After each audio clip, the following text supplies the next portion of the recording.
नमस्कार दोस्तों, यदि आपकी प्रॉपर्टी पर किसी भी व्यक्ति ने कब्जा कर रखा है तो सावधान हो जाइए। यदि कब्जाधारी 7 बातों को प्रूफ कर देता है, 7 चीज़ें वो कोर्ट को बता देता है, तो उसका कब्जा आपकी संपत्ति पर हो सकता है। आज की इस वीडियो में आपको बताने वाला हूँ वो कौन सी 7 बातें हैं जिसे कोई भी व्यक्ति साबित करने के बाद उस संपत्ति पर अपना मालिकाना हक प्राप्त कर लेता है जहाँ पर उसने कब्जा कर रखा है। ये वीडियो दोनों व्यक्तियों के लिए ज़रूरी है। यदि आपकी संपत्ति पर अवैध कब्जा किया गया है, अवैध रूप से आपकी संपत्ति को हड़पा गया है, तो आप किस तरीके से ऐसे व्यक्ति के खिलाफ कानूनी कार्रवाई करा सकते हैं इन बातों को साबित करने से पहले।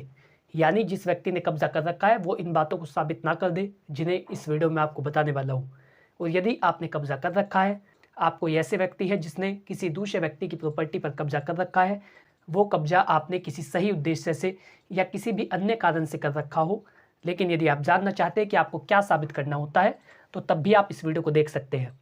दोनों व्यक्तियों के लिए आज की जानकारी बहुत महत्वपूर्ण है। मेरा आपसे अनुरोध है, यदि आप चैनल पर पहली बार आए हैं तो आज ही हमारे यूट्यूब चैनल कानूनी बातें को सब्सक्राइब कर लें, ताकि इसी प्रकार की महत्वपूर्ण जानकारी, लीगल नॉलेज, विधिक परामर्श, आपके अधिकार आप तक पहुँच सके। हमारे चैनल के माध्यम से आपको लीगल एडवाइस दी जाती है। यदि आप किसी भी टॉपिक पर कोई विधिक परामर्श या कानूनी जानकारी लेना चाहते हैं तो स्क्रीन पर दिए गए नंबर पर अपनी लीगल प्रॉब्लम को व्हाट्सअप करें, पूरी अपनी समस्या विस्तार से बताएं, मैं जल्दी उसका उत्तर दूंगा। लेकिन आप सीधा कॉल मत करें, मैं कई बार आपका फ़ोन नहीं उठा पाता, तो पहले अपनी समस्या को व्हाट्सअप पर करें, तब मैं आपको बताऊंगा कि आपको अपने मामले में क्या करना है। चलिए बिना किसी देरी के वीडियो शुरू करते हैं। नमस्कार, मैं अश्मित कुमार आप सभी का हमारे यूट्यूब चैनल कानूनी बातें में स्वागत करता हूँ। दोस्तों, यदि कोई भी व्यक्ति किसी दूसरे व्यक्ति की संपत्ति पर अवैध रूप से कब्जा करता है और यदि वो कब्जे को साबित कर पाता है कि उसका कब्जा कब से है या कितने समय से उस व्यक्ति ने कब्जा कर रखा है, तो ऐसे में जो एडवर्स पोजीशन है वो नियम लागू होता है। एक कानून है जिसके तहत यदि कोई व्यक्ति 12 साल तक किसी संपत्ति पर लगातार कब्जा करके रखता है तो वो संपत्ति उसकी हो जाती है। लेकिन ये जो नियम है ना तो एग्रीकल्चर लैंड पर लागू होता है और ना ही किसी धार्मिक संस्था पर लागू होता है। यदि वो ग्राम समाज की भूमि होती है या गाँव की ज़मीन होती है जो कि सरकारी ज़मीन होती है, उस पर ये नियम लागू नहीं होते। लेकिन यदि कोई व्यक्ति किसी दूसरे व्यक्ति की संपत्ति पर अवैध रूप से कब्जा करके रखता है और वो बता पाता है कि वो कब्जा 12 साल से है, निरंतर कर रखा है, किसी दूसरे व्यक्ति ने उसमें कोई अवरोध उत्पन्न नहीं करा, तो एक व्यक्ति दूसरे व्यक्ति की संपत्ति पर अपना मालिकाना हक ले सकता है। उसे क्या साबित करना होता है? सबसे पहली बात उसे बतानी होती है संपत्ति की जानकारी। जिस संपत्ति पर उस व्यक्ति ने कब्जा कर रखा है उसकी जानकारी उस व्यक्ति को देनी होती है। उस व्यक्ति को ये बताना होता है उस संपत्ति की टाइटल चेन क्या है, वो संपत्ति किसके नाम थी और वर्तमान में किस व्यक्ति के नाम है। सबसे पहली बात उसे ये साबित करनी होती है कि संपत्ति की ओनरशिप किसके पास है, किस व्यक्ति के वो नाम है। और यदि कोई व्यक्ति ये बता पाता है तो उसने पहला स्टेप पूरा कर लिया है। दूसरी बात उसे बतानी होती है यदि कोई भी व्यक्ति किसी दूसरे व्यक्ति की संपत्ति पर अवैध कब्जा करके रखता है तो उसे कब्जे की डेट बतानी होती है। उसे ये साबित करना होगा कि वो कब से कब्जा कर रहा है, कितना वर्ष, कितना समय उसे वहाँ पर कब्जा करते हुए हो चुका है, किस तरीके से उस प्रॉपर्टी का उपयोग कर रहा है, वहाँ पर मकान बना के रह रहा है, कोई व्यापार कर रहा है, उसे ये बातें बतानी होती है। यानी सबसे पहले उसे ये बताना होगा कि वो प्रॉपर्टी किसके नाम है, उसकी ओनरशिप किसके नाम है। दूसरी बात वो ये बताएगा कि उसने जिस प्रॉपर्टी पर कब्जा कर रखा है वो कितने समय से कर रखा है, कितने साल हो गए, कितने महीने हो गए, कितनी तारीख से उसने कब्जा कर रखा है। ये बात कब्जाधारी को बतानी होती है। यदि वो मालिकाना हक लेना चाहता है, एडवर्स पोजीशन के तहत उस संपत्ति पर मालिकाना हक लेना चाहता है, तो ऐसे में उसे बताना होगा कि वो कब्जा कितने समय से किया गया है, उस व्यक्ति ने कितनी तारीख से वहाँ पर कब्जा कर रखा है। तीसरी बात एक कब्जाधारी को बतानी होती है कि उस संपत्ति पर निर्माण का कार्य उस व्यक्ति के द्वारा किया गया है। जो वर्तमान में कब्जाधारी है, जिसका कब्जा उस प्रॉपर्टी पर है, जिसका कब्जा उस संपत्ति पर है, उसे ये बताना होगा कि उसमें निर्माण का कार्य उस व्यक्ति के द्वारा किया गया है, कंस्ट्रक्शन का कार्य, वहाँ पर निर्माण किया गया, मकान बनाए गए, फर्स्ट फ्लोर, सेकंड फ्लोर, या जो कुछ भी उसने निर्माण किया हो, किसी तरीके की मरम्मत कराई हो। यदि वो ये सब साबित कर पाता है कि निर्माण उस व्यक्ति के द्वारा किया गया है जिसका कब्जा है, तो ऐसे में वो 3 बातों को साबित कर चुका है। यदि कोई व्यक्ति कहता है कि उसने फर्स्ट फ्लोर बनाया है, यदि वो उसके बिल दिखा पाता है, उस प्रॉपर्टी का एड्रेस बता पाता है कि जहाँ पर माल लाया गया, रोडी, डस्ट, सीमेंट और निर्माण का कार्य किस मिस्त्री से कराया गया, यदि वो इन सारी बातों को बता पाता है तो ऐसे में समझा जाता है कि कब्जाधारी ने वहाँ पर निर्माण कराया है और वो कई वर्षों से यहाँ पर रह रहा है। जितना भी वो बता पाता है कि उस व्यक्ति ने वहाँ पर निर्माण का कार्य कराया है, जो टैक्स संबंधी कार्य है, बिजली का बिल, हाउस टैक्स या कोई भी जो अन्य टैक्स मकान पर लगाया जाता है, वो यदि उस संबंधित कोई भी रसीद दिखा पाता है, वो बता पाता है कि इस बिल का भुगतान मेरे द्वारा किया गया है, मैं इतने सालों से इस मकान की जो बिल है वो भर रहा हूँ, तो ऐसे में भी ये व्यक्ति तीसरी शर्त को पूरा कर चुका है, जो उस संपत्ति पर उसके मालिकाना हक को साबित करने के लिए ज़रूरी होती है।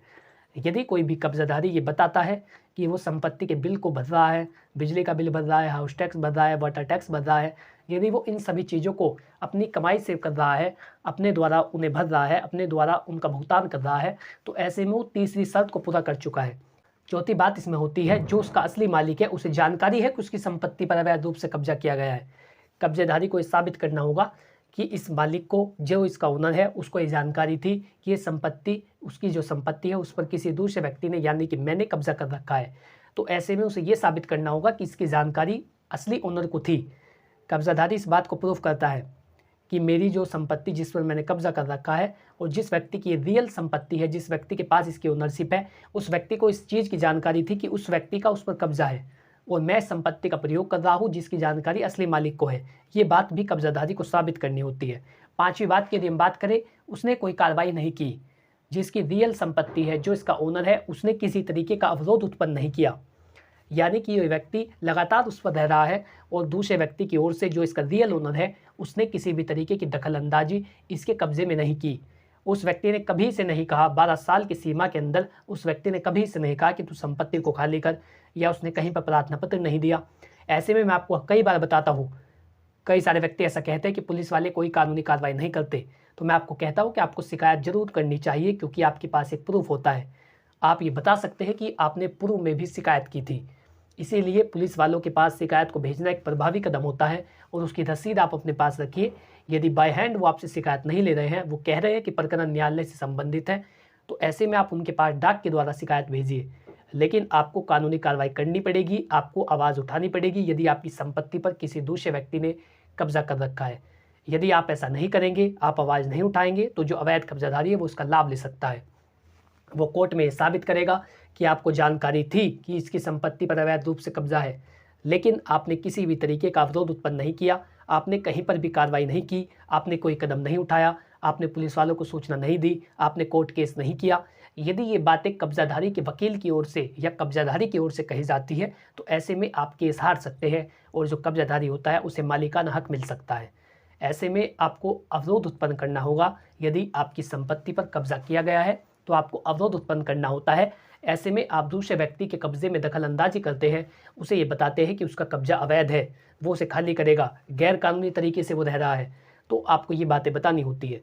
यदि आप कोई भी कदम नहीं उठाते, आप कोई भी कानूनी कार्रवाई नहीं करते, ऐसे में आप अपनी संपत्ति का नुकसान कर सकते हैं। तो कब्जाधारी को पांचवी बात यही साबित करनी होती है कि जो असली मालिक है उसकी तरफ से कभी भी हमारे कब्जे में 12 साल की सीमा के अंदर कभी भी उसने हमारे कब्जे में किसी तरीके की दखल अंदाजी नहीं की। उसने कभी नहीं कहा कि मेरी संपत्ति ऐसे खाली करो। तो यदि कोई भी व्यक्ति ऐसा नहीं कहता तो अवैध कब्जाधारी इसका लाभ उठा सकता है। छठी बात उसे साबित करनी होती है कि वो 12 साल से कब्जा करके रखता है।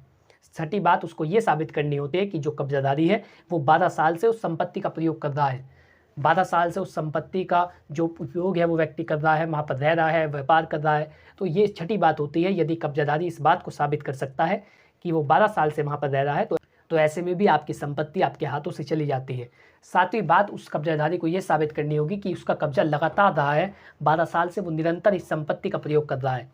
निरंतरता भी बहुत ज़्यादा जरूरी होती है। ऐसा नहीं कि आप 6 महीने संपत्ति पर रहे, 2 साल आप नहीं रहे, उसके बाद आप रहने लग गए, लेकिन आपको ये साबित करना होगा कि आप निरंतर रूप से उस संपत्ति पर रह रहे हैं। तो ये 7 बातें थी। यदि कब्जाधारी इन 7 बातों को प्रूफ कर देता है, वो कह देता है कि मैं इस 7 बातों को मैंने पूरी कर दिया है, तो मुझे एडवर्स पोजीशन का लाभ दिया जाए, ऐसे में आप अपनी संपत्ति को खो सकते हैं। तो 7 बातें कब्जाधारी को साबित करनी होती है। और यदि आपकी संपत्ति पर अवैध रूप से कब्जा किया गया है, तो आपको इन बातों को साबित करने के लिए, जो अवैध कब्जाधारी है, यदि वो इन बातों को साबित करना चाहता है तो उसे रोकना चाहिए। आशा करता हूँ कि जानकारी आपको अच्छी लगी होगी और आप लोग समझ पाए होंगे कि कब एक अवैध कब्जाधारी आपकी संपत्ति का मालिकाना हक ले सकता है।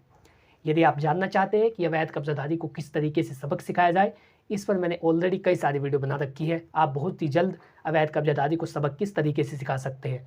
फिलहाल फिर भी मैं आपको छोटे शब्दों में ये बताना चाहूँगा, बहुत ही कम शब्दों में आपको ये बताना चाहूँगा कि किस तरीके से आप अवैध कब्जाधारी को वहाँ से हटा सकते हैं। तो सबसे पहले, जैसे मैंने आपको बताया कि आपको तो सबसे पहले मैं आपको ये बताना चाहूँगा कि अवैध कब्जाधारी को हटाने के लिए आपको सबसे पहले पुलिस वालों के पास कंप्लेन करनी होती है। अब आप ये कहेंगे कि पुलिस वाले कोई कानूनी कार्रवाई नहीं करते, तो ऐसा आपको नहीं सोचना है। आपको कदम उठाने हैं, आपको कानूनी कार्रवाई कराने के लिए शुरुआत करनी है और वो शुरुआत पुलिस वालों के द्वारा की जाती है। आप थानाध्यक्ष के पास अपनी एप्लीकेशन को दीजिए, अपनी संपत्ति के संबंधित जो स्वामित्व के सारे दस्तावेज होते हैं, जिससे आपकी ओनरशिप प्रूफ होती है, वे सारे दस्तावेज पुलिस वालों को दीजिए और वहाँ पर कानूनी कार्रवाई करने के लिए उनसे प्रेयर कीजिए। यदि वो दस्ती में बाय हैंड आपकी शिकायत को नहीं लेते, तो ऐसे में आप उन्हें डाक के माध्यम से भेजिए। बाय पोस्ट थानाध्यक्ष के पास शिकायत भेजिए। यदि वो नहीं सुनता तो एसपी साहब के पास भेजिए, लेकिन आपको कानूनी कार्रवाई करानी होगी।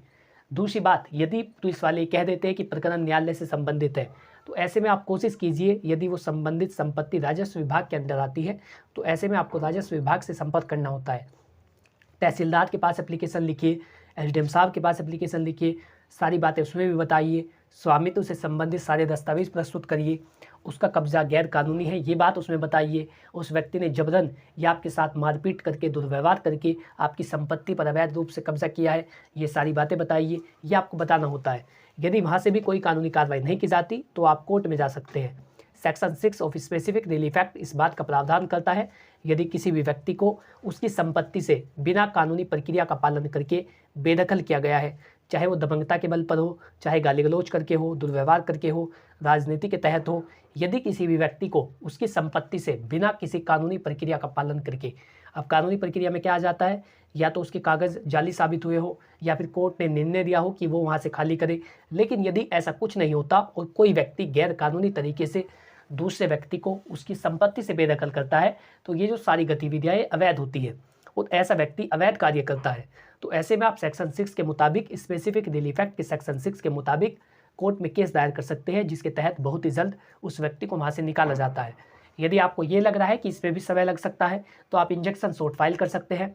इंजेक्शन ऑर्डर लेने के लिए आपको ये साबित करना होगा कि दूसरा व्यक्ति वहाँ पर इलीगल कार्य कर रहा है, अवैध गतिविधियाँ कर रहा है। ऐसे में आप बहुत ही जल्द उस संपत्ति पर स्टे ले पाएंगे और दूसरा व्यक्ति भी आपकी संपत्ति का प्रयोग नहीं कर सकता। तो ये सारी जानकारी होती है जिसके तहत आप अवैध कब्जाधारी को सबक सिखा सकते हैं। आशा करता हूँ कि जानकारी आपको अच्छी लगी होगी। यदि आप इसी तरीके की जानकारी में रुचि रखते हैं तो आज ही हमारे यूट्यूब चैनल कानूनी बातें को सब्सक्राइब कर लें, ताकि इसी प्रकार की महत्वपूर्ण जानकारी, लीगल नॉलेज, विधिक परामर्श और आपके अधिकार आप तक पहुँच सके। यदि आपका इससे रिलेटेड कोई सवाल हो तो आप बिना संकोच किए कमेंट बॉक्स में पूछ सकते हैं, मैं जल्दी उसका उत्तर दूंगा। इसके साथ ही यदि आप किसी भी मामले पर मुझसे विधिक परामर्श लेना चाहते हैं या जनरल गाइडेंस लेना चाहते हैं तो स्क्रीन पर दिए गए मोबाइल नंबर पर अपनी लीगल प्रॉब्लम को व्हाट्सअप करें, जल्दी आपको उसका भी उत्तर दिया जाएगा।